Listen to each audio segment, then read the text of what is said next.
Fams, Indonesia kaya akan ragam budaya dan tradisi. Setiap suku memiliki mitos-mitosnya sendiri. Sehingga Indonesia kaya akan ragam mitos ya Fams. Beragam mitos ternyata nggak selalu tentang tempat wisata, benda, atau bahkan cara makan kayak tadi ya. Apapun yang terjadi pada tubuh kalian juga menyimpan mitos di dalamnya. Salah satunya, si hitam-hitam yang nempel di tubuh kalian ini. Yaps, tai lalat. Hampir setiap orang di dunia ini pasti punya tai lalat. Rata-rata setiap orang memiliki sekitar 10-30 buah tai lalat di bagian tubuhnya. Konon katanya sih, menurut beberapa kepercayaan, tai lalat bisa berarti banyak hal. Tergantung di mana letaknya berada loh Fams. Bahkan banyak penelitian astrologi kuno yang menunjukkan kalau tai lalat di bagian tertentu dari tubuh menggambarkan kepribadian, keberuntungan, atau masa depan seseorang. Misalnya, tai lalat yang dekat dengan bagian bibir ini, orangnya jadi cerewet banget. Banyak juga yang percaya kalau tai lalat dekat bibir ini menunjukkan kesuksesan dan keberuntungan yang menjanjikan. Nah, kalau tai lalat di area alis ini menunjukkan bahwa seseorang harus memperhatikan sifat dan temperamennya. Orang dengan tai lalat di alis ini juga bakal dapat keberuntungan karena kehadiran orang-orang berpengaruh dalam hidupnya. Jangan salah Fams, meskipun sama-sama di dekat alis, lokasi tai lalatnya juga punya arti masing-masing loh. Kalau terletak di alis tapi sedikit ke tengah dahi, artinya orang tersebut memiliki sikap pesimis, khawatir, dan kemungkinan akan mengalami kemunduran dalam hidupnya. Sementara tai lalat di atas lengkungan alis menunjukkan pikiran yang tajam dan kreatif.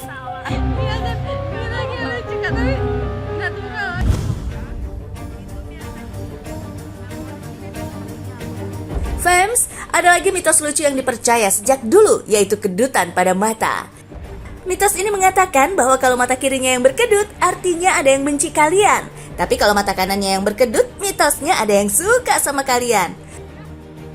Sekedar info aja sih, kalau di kalangan medis, mata kedutan disebut blefarospasme, yang terjadi kalau kalian begadang, kurang tidur, bahkan stres. Selain itu, kedutan yang dekat sama daerah mata ini terjadi karena iritasi akibat polusi. Kalau kedutannya dekat bibir bagian atas, katanya sih bisa jadi pertanda baik yang akan datang. Karena bibir jadi bagian dari mulut yang digunakan untuk memakan makanan. Konon katanya menurut primbon Jawa, kedutan yang terjadi di dekat bagian tubuh ini bisa jadi pertanda bahwa kalian akan dapat berkah rezeki berupa makanan. Berkah makanan yang didapatkan bisa dari orang terdekat seperti keluarga, kerabat, atau teman. Tapi bisa jadi juga berasal dari orang yang gak disangka-sangka. Yang jelas, dari manapun makanan itu berasal, perutnya jadi kenyang, Fams.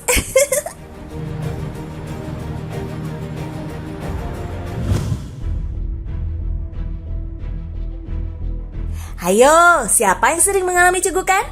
Cegukan merupakan salah satu hal yang wajar terjadi pada manusia. Bukan cuma orang dewasa, bayi pun bisa mengalami cegukan. Tapi kalian tahu nggak? Berdasarkan primbon Jawa, cegukan bisa jadi pertanda baik dan buruk untuk seseorang di masa depan. Jika kalian yang lagi cegukan saat hendak pengen pergi ke suatu tempat, maka cegukan ini adalah pertanda peringatan. Primbon Jawa mengatakan sebaiknya kalian perlu berwaspada diri atau menunda perjalanan kalian. Kalau nggak, mitosnya sih kalian akan mendapatkan masalah. Kalau cegukannya terjadi siang hari sekitar jam 11 atau jam 12 siang, baiknya kalian abaikan aja dan jangan terlalu memikirkan arti ini terlalu mendalam.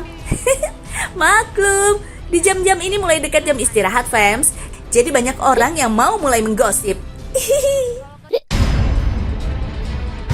Kalau cegukan terdengar dan terasa keras di malam hari, tandanya ada seseorang yang sedang bingung memikirkan kalian Fams.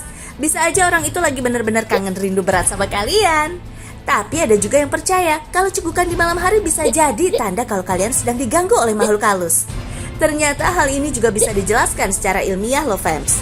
Ada banyak faktor yang menyebabkan cegukan.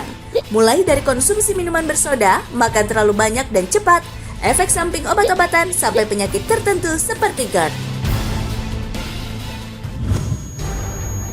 Fams, kalian juga sering ngerasa telinga lagi berdenging kan?